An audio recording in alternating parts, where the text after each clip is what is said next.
Hey, look who's here. Hey, Mean Matt. Hey, Mean Matt here. Hey, Mean Matt here. Hey, Mean Matt here. Hey, Mean Matt here. Hey, Mean Matt here. Hey, Mean Matt here.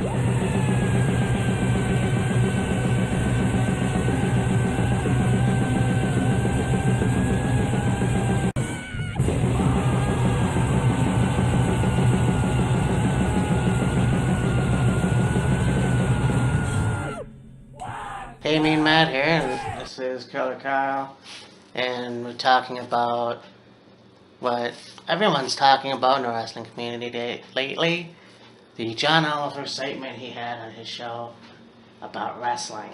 I still have yet to watch all of it, but I think there was a lot of good points taken on there. Yeah, I mean, the overall conversation he had basically was like wrestlers that are dying at a young age and wrestlers not getting the proper medical care by the WWE staff and various other things like that. And there was it was like a radio interview or whatever that CM Punk did, and he talked about how he was in a match and he took a steel chair to the head or something to the head, got hit in the head, and ended up with a concussion. And the doctor was like, well, do you really have a concussion? Are you really concussed? Yeah. And then it's like, he was either nauseous and throwing up or not, it wouldn't bring anything up, it was just like dry heaves. And they were giving him all this stuff to, I guess, settle his stomach. And this was around the time they were going to go on a European tour. And it's like, well, we don't know if it's this for sure, but we'll kind of monitor it and see what happens. And any person in their right mind would go, you know what? I have a flippin' concussion.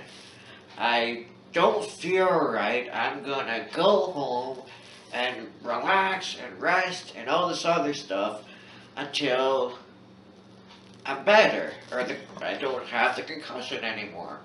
But I think Punk was just tired of the bullshit he was dealing with, and he was just like, yeah, I'll fucking go anyways. Because, I mean, like, I think concussions now are more taken care of than they were Oh, I agree with it. back then. Although, I mean, when CM Punk was, well, I'm not exactly sure he got the concussion. It was maybe mid-2000s, maybe 2010-ish, whatever it was. And you would think at that point in time, there would have been a lot of knowledge about concussions and what the symptoms of a concussion are or would be, and be like, okay, Punk, you've got a concussion, you're not going on the European tour, we're sending you home until you're cleared to compete. But I guess whoever the doctor was at the time didn't think Punk had a concussion. He thought he just had like flu-like symptoms or whatever, and Punk was just like, I'll go on this European tour, I don't care, whatever, just to get the doctors off his ass, essentially. And it's like, you know, there's no need for that. No, not at all. You know, and it's not just professional wrestling, and I'm not excusing that. I'm just saying, it's every other fucking organization. Yeah. Every organization seems to have this entitled bullshit attitude, and that's not right. And the wrestling business has been dealing with this shit for decades. Sure. It's, we don't care about your bodies, it seems. We just want you to make money and you to perform for the fans. And to me, that's fine and good, but what happens if you can't perform. Look at all the wrestlers that killed themselves from, steroid abuse or whatever kind of drug abuse because their bodies couldn't just take it anymore.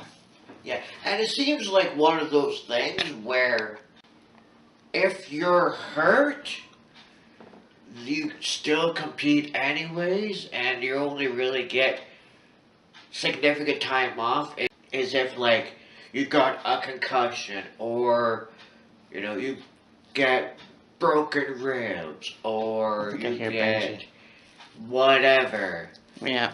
Or you end up getting a significant enough injury Yeah. to where you need surgery. Other than that, it's like, oh, I've got a sore back, oh, I've got a sore knee, or I've got a sore shoulder, or my neck's a little stiff.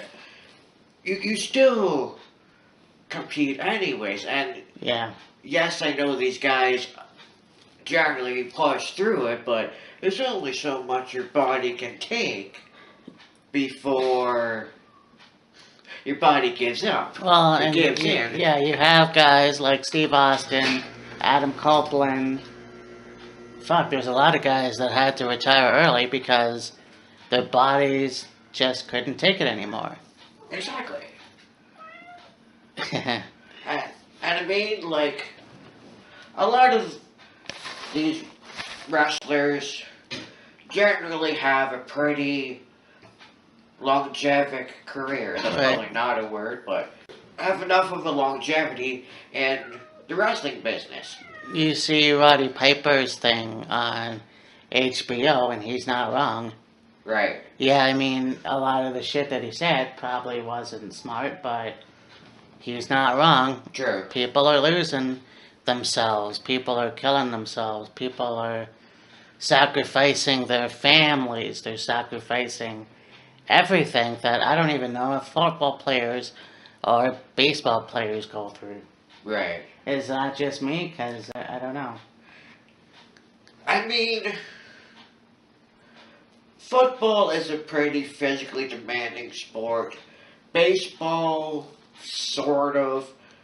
But wrestling seems to be one of the more...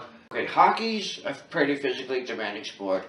Getting body checked on the boards, getting into fights, getting hit, blocking shots, getting hit with a hockey puck in the leg, whatever.